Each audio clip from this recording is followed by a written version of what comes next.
Good morning to you from the TT Grandstand, 18 and a half, just about minutes past 8. Good morning, and we've got Gareth Davies, Dr. Gareth Davies, Lizzie Kinvig, Dave Hagen and Tony Duncan. And if you'd like to get in touch with the guys and girls this morning, maybe a question that we can maybe throw at them, please be gentle, okay?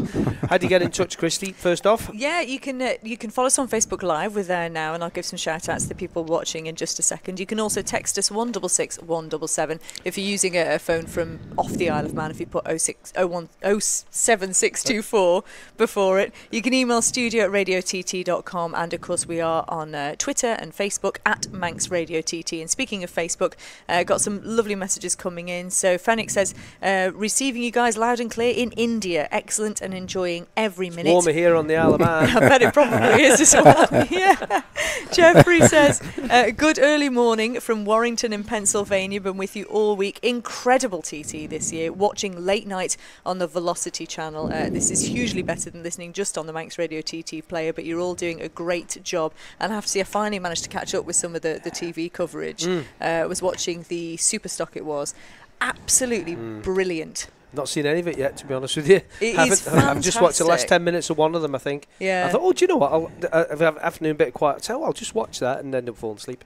Yeah, and we've got Kevin listening in Hungary as well, so people listening all over the world. Good. So if you've got any...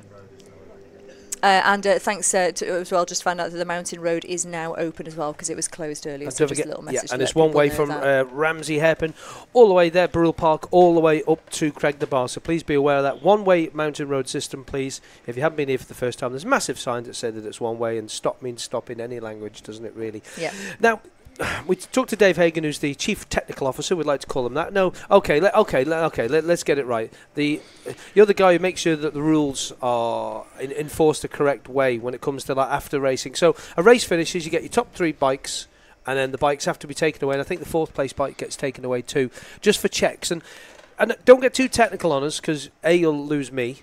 and you'll B, definitely lose me. Yeah. So just tell us why the bikes are brought into there and what exactly has to go on after the race. After the race, typically we would select the top 3, and we are at liberty to select either the next 3, so the top 6, or another 3 at random. So typically would take these back, the top 3 at least, into the technical bay, and what we do, that then becomes a closed area, so a secure area, and then once we've got everything secured down, we'll get the 2 team members in, allocated team members in.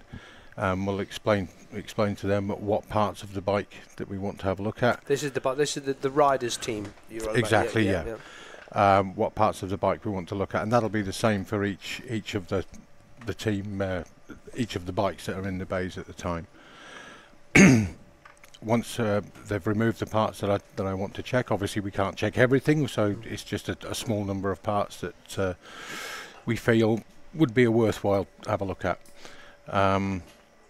Once we've got the parts off the machine, or once the guys have removed the parts off the machine and placed them in the receptacles provided, if you want, they'll then be ushered out of the technical bays, so that we can do our checks in a calm and controlled way.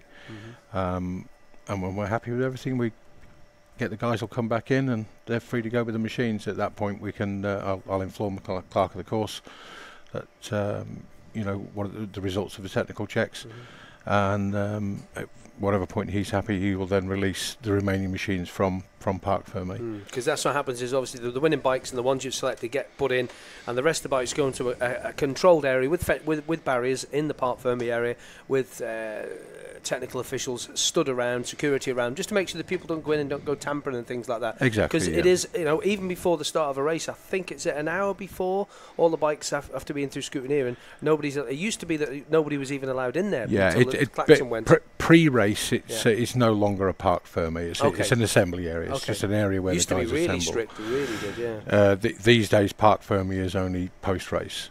Yeah, but after the bikes have been through technical inspection and they get wheeled through and they've got all the tents in there and all the other guys that are in and around, Or if you ever see from the footage, you ever see the guys in the blue suits with technical officials round, and any of the teams are working on the bikes, they're watching all the time what they're doing, because well, exactly. Things happen, don't they? Yeah, exactly. Yeah. Yeah. So that's what your job is. Is there this much detail on this sort of inspection in other racing, or do you go into much more detail here? I wouldn't say we go into any more detail than other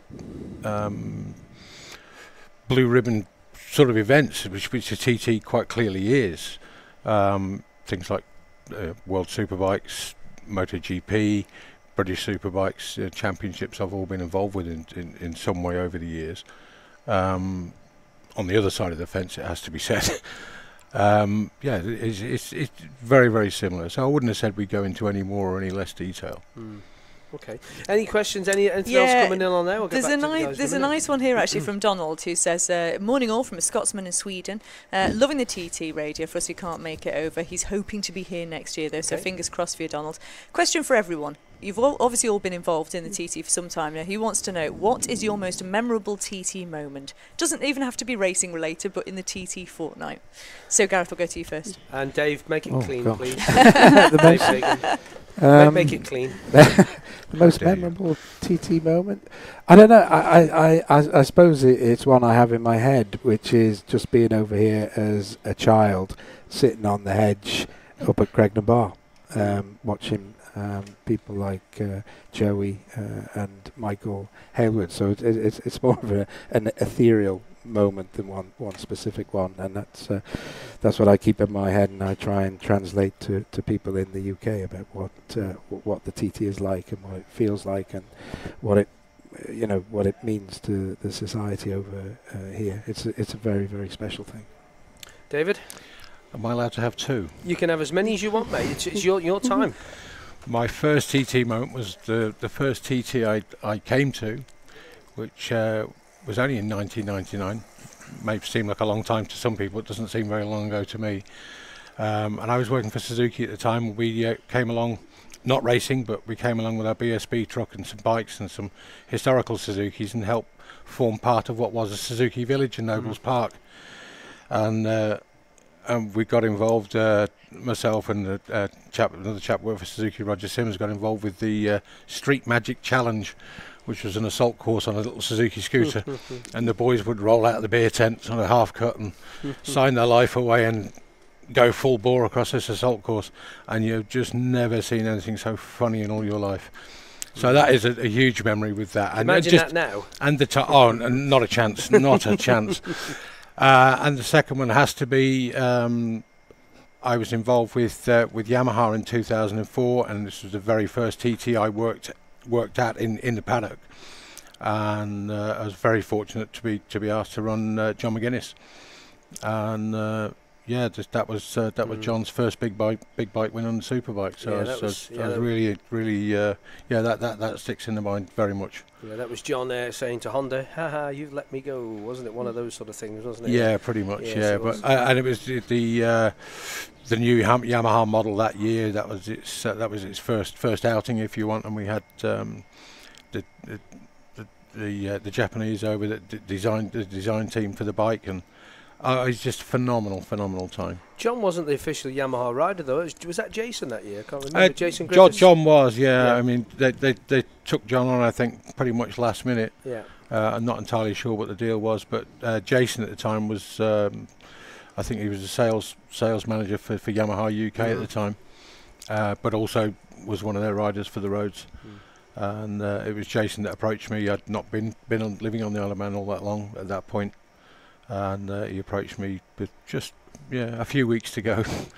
So we had a few bikes delivered, and just got cracked on and put a couple of super stock bikes together. And Virgin Yamaha actually put one of the super bikes together, and we had a partially assembled super bike arrive from Yamaha France, which was not all that, but we managed to get that together for Jason to ride, and phenomenal time.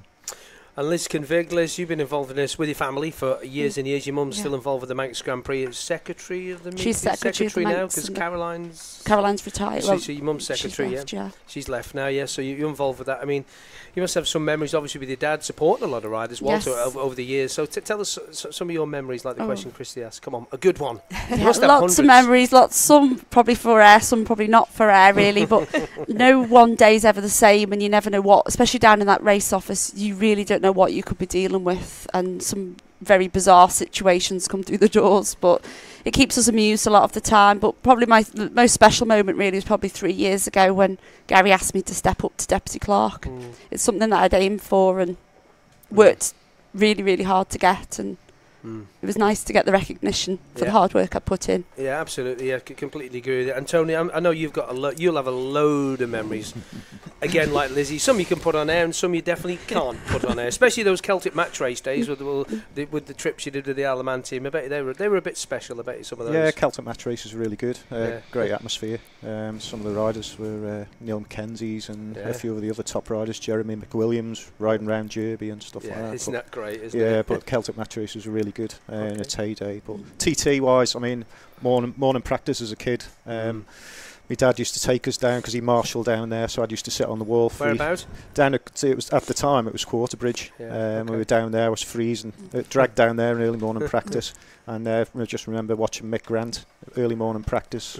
All just the bright green stood out, and just coming out of Quarterbridge wheeling early morning practice back up on the back wheel, and it was just impressive. And the roundabout was there then as well, wasn't it? Yeah, but it was just, that stands out just because of the colour he was in, the green Kawasaki, and just wheeling at that time in the morning when I'm freezing, just watching him go down, that was impressive. It obviously had a lasting impression on you then. It did, yeah. And even like Steve Hislop, Steve Hislop used to marshal out Appledene as well for my dad and my uncles out there, and remember him coming around on the Paget 250, and I've never seen anyone as quick around there. He was absolutely using every part of the road, but he meant to be there. Nowadays, like Michael Dunlop does, he's putting himself there. He's not landing there by mistake.